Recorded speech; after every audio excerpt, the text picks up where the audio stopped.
ಕೇರಳದ ಶ್ರೀ ಭಗವತಿ ದೇವಿ ಜ್ಯೋತಿಷ್ಯಂ. ಸಮಸ್ಯೆಗಳಿಂದ ಮನನೊಂದು ಚಿಂತೆಗೀಡಾಗಿದ್ದೀರಾ?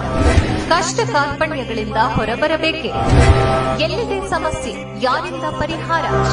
ಕೊಡಕಲ್ಲೂರು ಭಗವತಿ ದೇವಿ ಮತ್ತು ರುಂಡಮಾಲಿನಿ ದೇವಿಯನ್ನ ವಶದಲ್ಲಿರಿಸಿಕೊಂಡಿರುವ ಪಂಡಿತ್ ಶ್ರೀ ಎಂಎಚ್ ಭಟ್ ಗುರೂಜಿಯವರಲ್ಲಿದೆ ನೀವು ಕಂಡು ಕೇಳಿರದ ನಿಗೂಢ ಪರಿಹಾರಗಳು. ಪೂರ್ವ ಜನ್ಮದ ಪಾಪ ಕರ್ಮಗಳಿಂದ ಎದುರಾಗಿರೋ ಸಮಸ್ಯೆಗಳಿಂದ ಬಳಲುತ್ತಿದ್ದೀರೆ.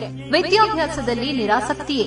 ಉದ್ಯೋಗ ಹುಡುಕಾಟವೇ? ಕುಜ ಮತ್ತು ವಾಸ್ತು ದೋಷದಿಂದ ಮುಕ್ತರಾಗಬೇಕೆ? ವಿವಾಹ ವಿಳಂಬವಾಗುತ್ತಿದೆ? ಪ್ರೀತಿಯಲ್ಲಿ ನಂಬಿ ಮೋಸ ಹೋಗಿದ್ದೀರಾ? ದಾಂಪತ್ಯದಲ್ಲಿ ವಿರಸವೇ? ಮಾಟ ಮಂತ್ರ ಪ್ರಯೋಗವಾಗುತ್ತಿದೆಯೇ? ಇಷ್ಟಪಟ್ಟವರು ನಿಮ್ಮವರಾಗಬೇಕೆ? ಚಿಂತೆಯೇ ಬೇಡ. ಅಮಾವಾಸ್ಯೆ ಹುಣ್ಣಿಮೆಯಂದು ಶಕ್ತೀಕರಿಸಿದ ಸ್ಮಶಾನ ಕಾಳಿ, ಕಲ್ಕತ್ತಾ ಕಾಳಿಯ ಅತೀಂದ್ರಿಯ ಶಕ್ತಿಶಾಲಿ ಪೂಜೆಗಳ ಮೂಲಕ ನಿಮ್ಮೆಲ್ಲ ಸಮಸ್ಯೆಗಳಿಗೆ ಫೋನಿನ ಮುಖಾಂತರವೇ 5 ದಿನಗಳಲ್ಲಿ ಪರಿಹಾರ ಶತಸಿದ್ಧ.